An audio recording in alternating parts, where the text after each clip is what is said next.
नमस्कार। राहुल गांधी ने लोकसभा चुनाव के दौरान संविधान की बात की, आरक्षण और जाति जनगणना की बात की, सामाजिक न्याय का मुद्दा उठाया। एससी एसटी समाज ने भरोसा कर कांग्रेस पार्टी को जमकर वोट किया।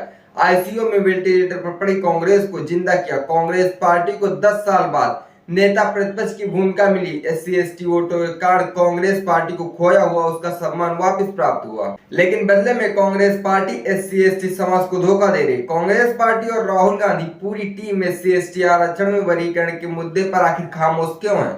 जहां एक तरफ भाजपा और कांग्रेस दोनों खामोश है, तो वहीं दूसरी तरफ समाजवादी पार्टी के प्रमुख अखिलेश यादव और बहन मायावती जी और चंद्रशेखर आजाद ने आवाज उठाई है। इस मामले में अखिलेश यादव ने कहा है कि किसी प्रकार के आरक्षण का मूल उद्देश्य उपेक्षित समाज का शक्तिकरण होना चाहिए, न कि उस समाज का विभाजन या विघटन। इससे आरक्षण के मूल सिद्धांत की ही अवहेलना होती है। अनगत पीढ़ियों से चले आ रहे भेदभाव और मौकों की गैर बराबरी की खाई चंद पीढ़ियों में आए परिवर्तनों से पार्टी नहीं जा सकती। आरक्षण शोषित वंचित समाज को सशक्त और प्रबल बनाने का संवैधानिक मार्ग है।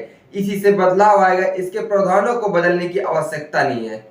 भाजपा सरकार हर बार अपने गोलमोल बयानों और मुकदमों के माध्यम से आरक्षण की लड़ाई को कमजोर करने की कोशिश करती है। जब पीडीए के विभिन्न घटकों का दबाव पड़ता है तो दिखावटी सहानुभूति दिखाकर पीछे हटने का नाटक करती है। भाजपा की अंदरूनी सोच सदैव आरक्षण विरोधी रही, इसलिए भाजपा पर से 90% पीडीए समाज का भरोसा लगातार गिरता जा रहा है। आरक्षण के मुद्दे पर भाजपा की विश्वसनीयता शून्य हो चुकी है। वहीं बहन मायावती जी ने भी अपना रुख सफा करते हुए लखनऊ में एक प्रेस कॉन्फ्रेंस के दौरान कहा कि एससी और एसटी के आरक्षण के भीतर उप वर्गीकरण की अनुमति दी गई है। हमारी पार्टी इससे सहमत नहीं है।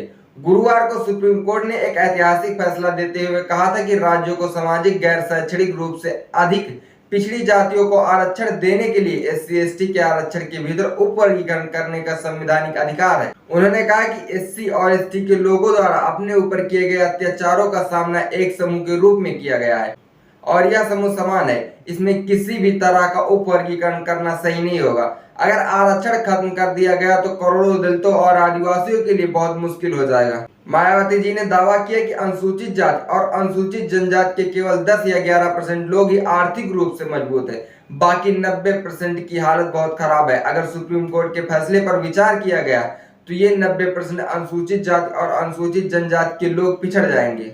अब जब एससी एसटी आरक्षण में वर्गीकरण के मुद्दे पर समाजवादी पार्टी के प्रमुख अखिलेश यादव का स्पष्टीकरण आ गया है और बहन मायावती जी का भी स्पष्टीकरण आ गया, तो इसका मतलब यह बिल्कुल सफा हो गया है कि वो और उनकी पार्टी आरक्षण में वर्गीकरण के खिलाफ है। एससी एसटी समाज में वर्गीकरण को जिन नेताओं ने संविधान विरोधी बताया है वो बहन मायावती जी, अखिलेश यादव जी, तेजस्वी यादव, चिराग पासवान, चंद्रशेखर आजाद, डॉक्टर प्रकाश अम्बेडकर, जीतन राम मांझी, उदित राज, राजेंद्र पाल गौतम, ये सारे नेता हैं।